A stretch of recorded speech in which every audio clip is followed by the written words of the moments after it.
Sanam, yogis and yoginis, we'll talk today about hair. Hair, and why do we have hair? Why do we have long hair? Why is so important the hair? It's certainly relevant. We can see it in many cultures. We can see how some people will leave it long, some people will make it short, some people will stylize it, some people will make these afro beautiful hairstyles or rastas or completely shave it or cover the top or shave the top. What's happening with hair? Why is it so important?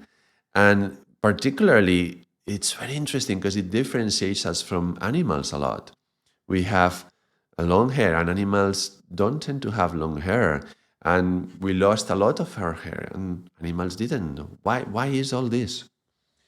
And so we as yogis, prana yogis leave the long hair, and particularly Kundalini yogis, we tend to see a lot of hair in our faces.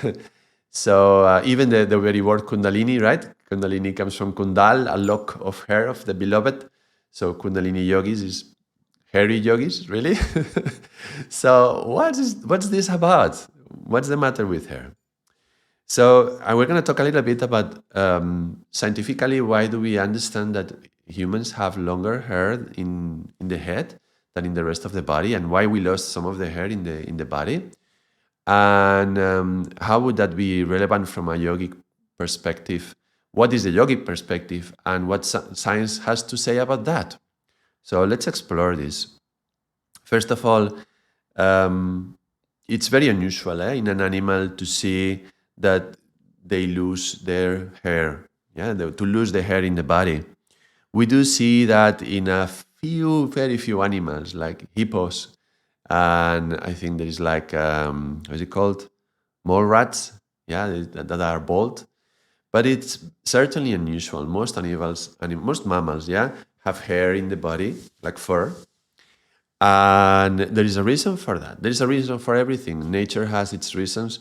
It finds, through natural selection, there is an intelligence into finding something that is helping the continuation of the species. So somehow nature has found that we don't need this most of the hair in the body, and yet we need this long hair in the head. And this is why it's interesting.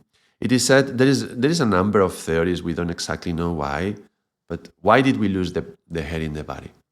One of the theories, it says, is because the hairs tend to accumulate parasites, and getting rid of the hair could help to be more healthy, less parasites in the body. Yeah, that's one theory.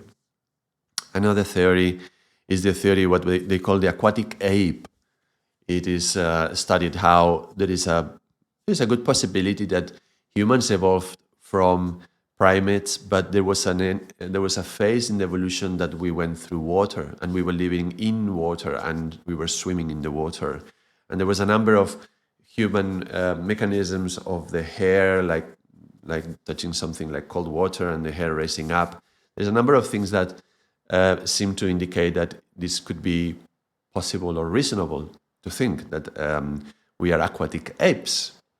So that's a possibility, and that so we lost part of the hair because of that in the body. And another explanation is that a hair. One of the uses of hair is to keep warmth. Yeah, so it's keeping you warm, and it's very nice when you are in cold climates. But humans have evolved to learn how to use fire, and so we created our own coats with clothing, with animal skins. Yeah, so we didn't need the hair so much. The moment that we can use fire and coats, we don't need the hair so much, even in colder climates. And now, when you go into the warmer climate, isn't it nice if you can take your fur coat off? Yeah, the coats that you are wearing. Well, that's what the body has been doing. It's removing the coats, they're removing this fur, so we don't need it in the summer. But if you need it in the winter, then you have your fire, then you have your animal skins to cover yourself. So to adapt to the human beings is one of these animals that can adapt to most climates on the earth, and by losing this hair has made it possible that we can adapt to any climate through our intelligent use of tools to create clothing or fire, for example. Now, the long hair in animals, it is very rare. You may find it, for example, in the mane of some horses, or in lions. Lions' manes are long hair, and they're generally like for sexual attraction reasons. It's found that the female lions will be more attracted to a darker and bigger manes from the male lions. And it may have a number of reasons why this hair could be interesting. Also in lions, to protect the neck area, which is a very sensitive area. And, when you get into a fight, these lions, when they would get into a fight, this has to be protected. So a longer amount of hair may also help to protect.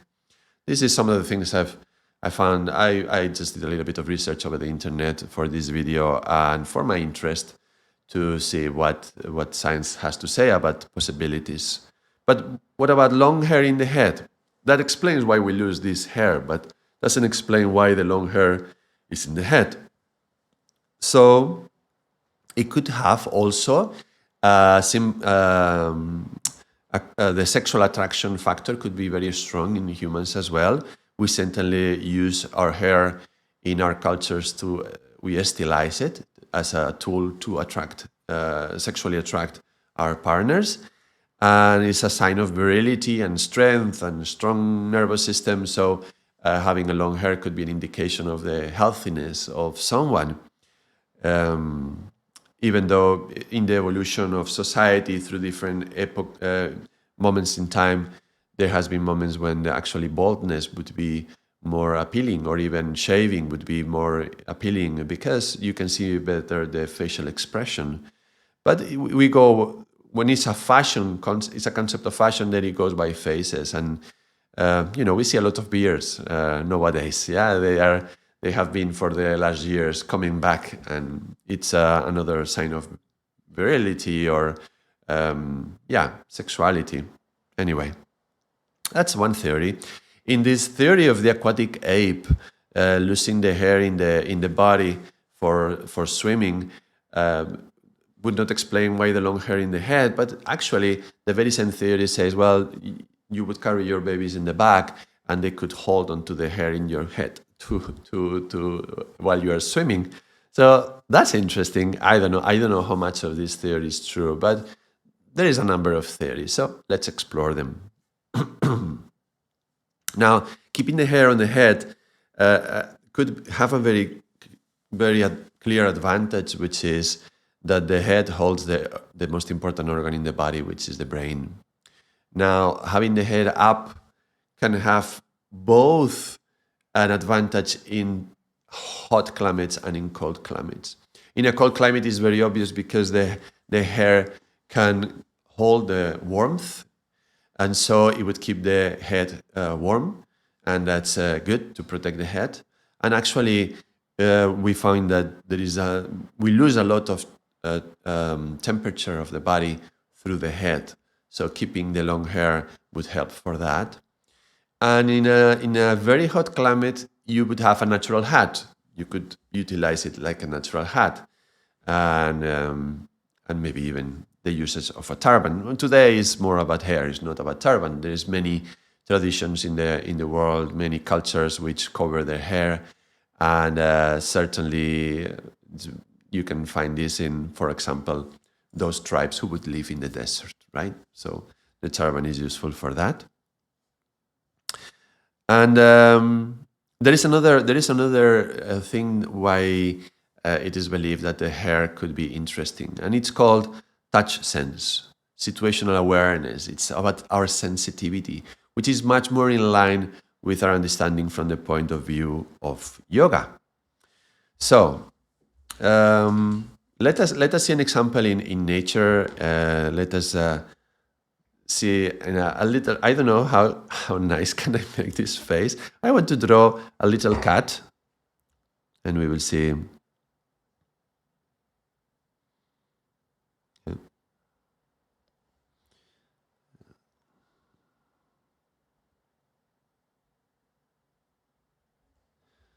We can see the cat already, yeah? So you can see cats have these very long hairs. Yeah? And also it's whiskers, yeah?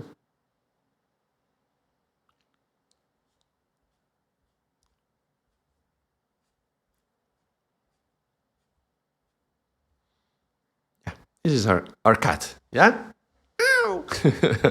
Okay, so one thing, first of all, the cat's whiskers, these are called vibrissae, which sounds so close to vibration, yeah? It's very interesting. And they are extremely sensitive. Through these hairs, the cat can pick up any vibration in the air. And you know what happens is that actually cats are really farsighted. So they don't see very well from up close. And they are used to move at night. So if you're moving at night and there is a chair in front of you, the air currents through the chair will be picked up by their whiskers and know how to avoid the chair. So really, really, really sensitive mechanism. And this capacity to sense the movement of the hair, we have it in humans as well. This is also being studied, yeah? So they sense the air movement around the objects, and actually if a cat loses the whiskers for whatever reason, you find that they lose their balance. They tend to end up crashing against objects. They run into things, yeah? And they misjudge distances. They have a sense of how far they need to jump, and they jump and they completely misjudge the distance. And also these hairs, they are wider than the head, and they are generally, it tells them how far can they go in a hole. Yeah, so because the cats don't have the collarbone, because they don't have the collarbone, they can go through very tiny holes. But what is their sense of how much they can fit into them? That's their whiskers giving them their sense. When they lose their whiskers, they may tend to get stuck in objects, which is not something that cats. You may see a dog stuck in, through two little bars, metal bars in a balcony, a dog with the head out. Oh, I cannot get my head back. You can see babies get stuck as well like that. We are like that, humans. But not a cat. It would be very unusual to find a cat with the head stuck somewhere. And that could have to do with the clipping of the whiskers, because they give them a sense of how much they can go into a hole. So it's about sensitivity, yeah? Now, what does yoga say about the hair? We say that yoga gathers, holds, contains, accumulates, and pulls prana. So the hair in the upper head, holding the hair up in the top of the head, helps to first call the kundalini to go up, yeah? It helps to gather prana from everywhere and to contain it in these upper centers of the head, where, we are bringing the meditation up for meditation. So the hair is helping to bring the prana up. And that's why in yoga, any yoga really, not just Kundalini yoga, but they would talk about the rishi knot, which is a knot that you would do in the top of your head. So you would have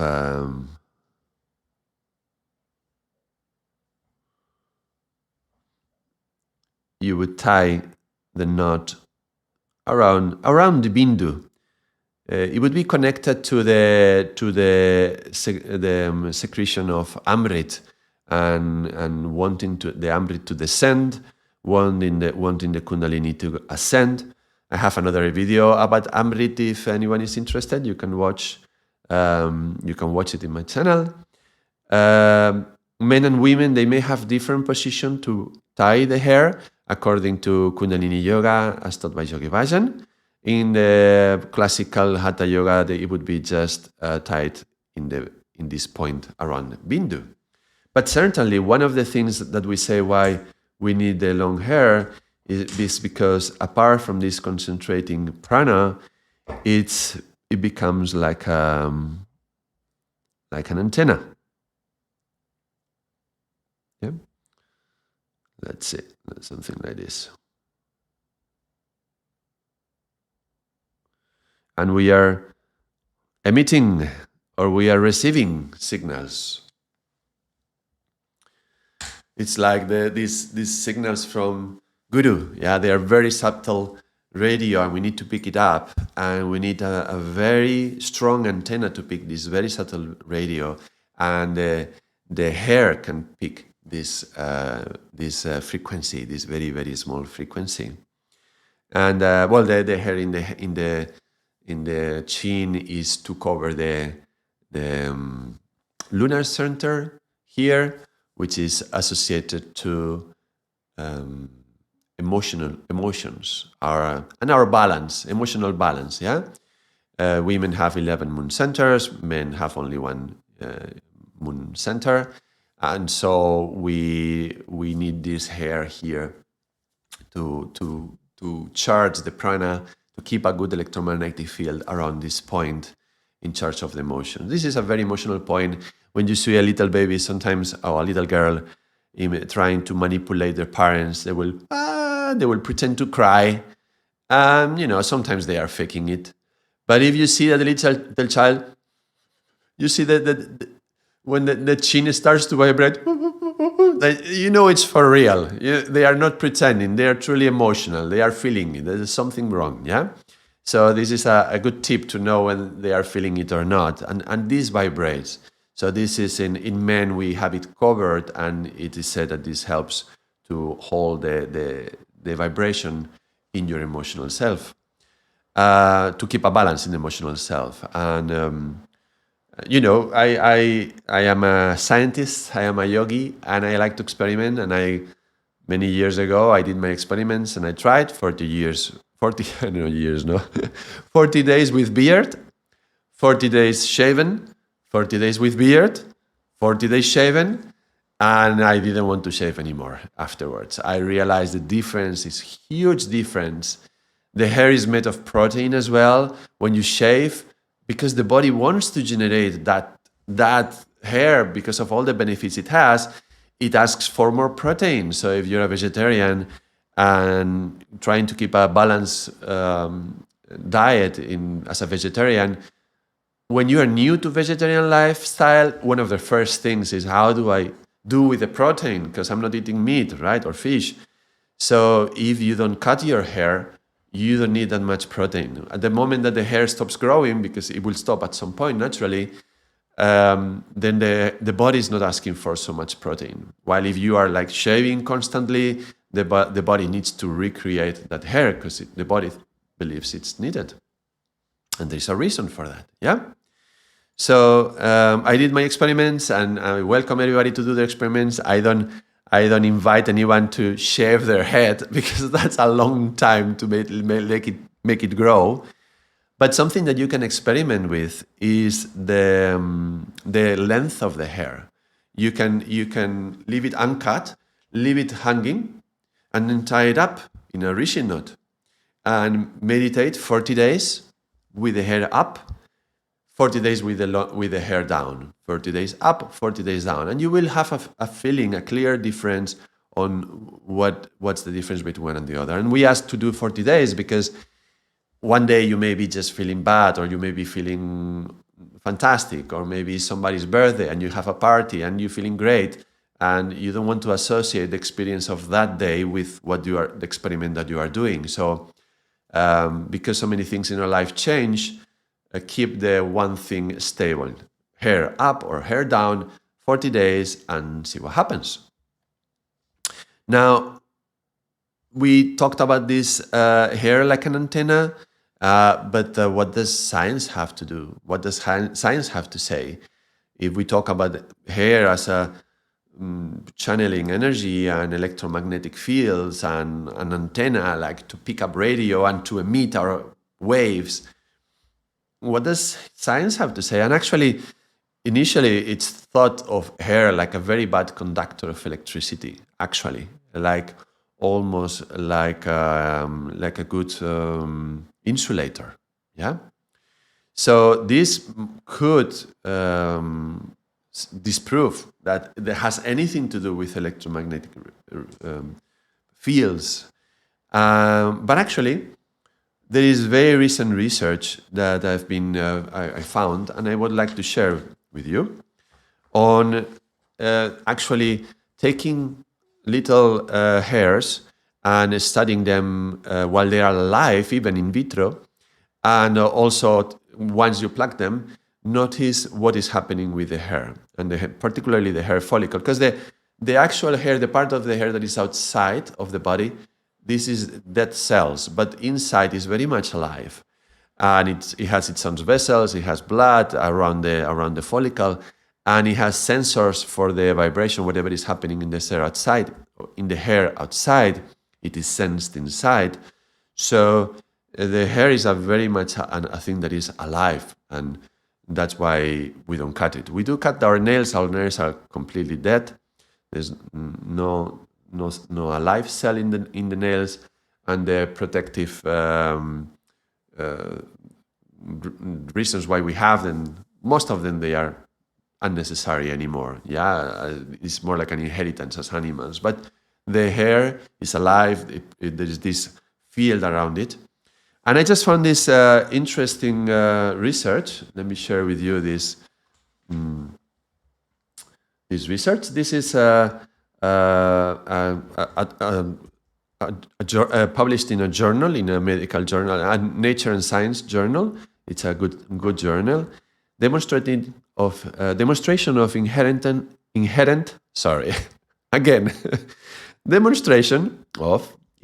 electromagnetic energy emanating from isolated human hairs by these authors here. Abraham Embi is the main author, Jerry Jacobson, and I will put the link in the description of this video. And what they did is they take strands of hair and they study it, and with putting some staining it with Prussian blue in a solution containing iron nanoparticles. They studied what was happening. Why is this? It's a very common concept in science that any wire that conducts electricity, if you put like iron particles around it, you will see these shapes.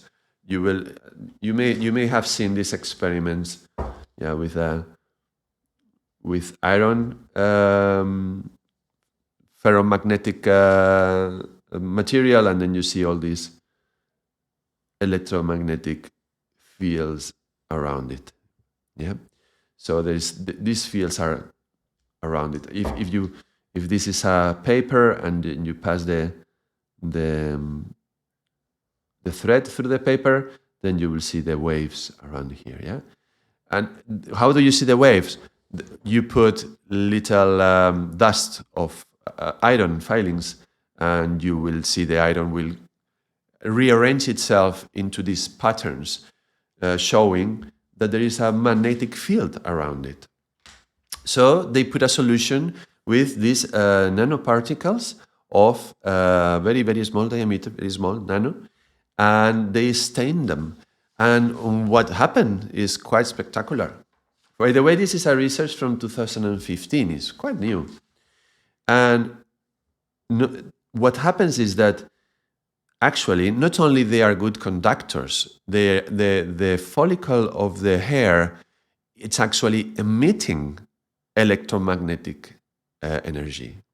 Now, electromagnetic radiation is a science language, is science term to say light. Light is electromagnetic radiation, it's nothing else. So saying that these hairs are emitting electromagnetic radiation on a very small scale, it's saying that they are emitting light. That's fascinating to me. I don't know if it's interesting to you, but to me, thinking that all this hair in our head, on a very subtle, low scale, it is emitting light. To me, it makes me think of these paintings of the saints, of these classical old paintings of the saints with this aureola, is it called, around the head, yeah, and shining bright light. Could it be that, beings who reach a certain level of enlightenment, a certain level of sainthood, have such a purity in their thoughts and in their bodies, and such a quantity of prana accumulated in the higher centers that this would even emanate outside, and you can feel it and you can even see it? I believe there has to have some sort of connection with that, and you can perceive it. There's a way to perceive this, and this light shows also that there is an electromagnetic field around. Yeah, I will just show another research, very interesting, from this very same author, Abraham Embi. Yeah. And it's about the effect of alcohol on hair. I will also leave the link to this in the description of this video. And they take a simple hair, and they put it in a glass, and they tried adding alcohol to the solution, but also like asking the person to drink alcohol before taking the hair out. And the result is quite dramatic from the electromagnetic fields that we can see around the follicle of the hair, and after drinking alcohol, total chaos, total destruction of the magnetic field. This is incredible, and you can see it in a number of diagrams here as well. They use different experiments with wine, with beer, and as I said, putting the hair in alcohol, but also just taking a person and asking them in an experiment to drink. And what happens? 45 minutes. This is 45 minutes after ingesting 250 milliliters of white wine. This is like a quarter of a bottle of wine. They go at dinner, you have a few glasses of wine, and plus one large beer. Okay. And this is what happens. And for the electromagnetic field to come back to normality, from this state to come back to this, which is not totally normality. I mean, it's still quite a lot of chaos, but this is 5 hours later. So it takes over 5 hours for the fields around our hair to come back to normality. Now, our hair is like an antenna for our thoughts. What is happening within our brain is reflected in these fields, and so now we can see the effect of alcohol, and that's why alcohol is not recommended with the practice of a healthy lifestyle and yoga, right? It has an effect on you.